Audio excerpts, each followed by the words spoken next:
અમદાવાદના નહેરુનગર ખાતેથી આ સમાચાર સામે આવ્યા હતા, જેમાં 5 રાઉન્ડ ફાયરિંગથી ચકચાર મચી છે। જમીન વિવાદમાં નિવૃત્ત અધિકારીએ ગોળીઓ ચલાવી રિટાયર્ડ ડીવાયએસપી દ્વારા અંધાધૂંધ ફાયરિંગ કરવામાં આવ્યું।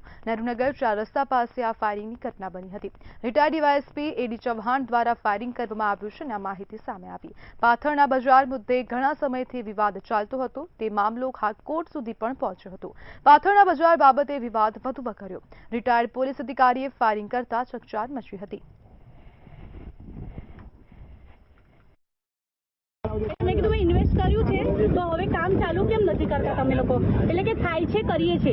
મેં કીધું કે તમારે કામ ના કરો તો મારા સ્ટોલ નથી રાખો, તમે મારા પૈસા મને પાછા આપી દો, રિફંડ કરી દો, બરાબર છે? તો એ લોકો પૈસા રિફંડ નતા કરતા છેલ્લા ઘણા સમયથી। એ કહે છે કે અમને બી કામ નથી ચાલુ કરવા દેતા। એટલે એ લોકોની ઉપર બી કોઈ માણસ છે ચૌહાણ કરીને, જેને આજે ફાયરિંગ કરાવડે 5 રાઉન્ડ ફાયરિંગ કર્યું છે અને એની છોકરી પણ જોડે આવેલી।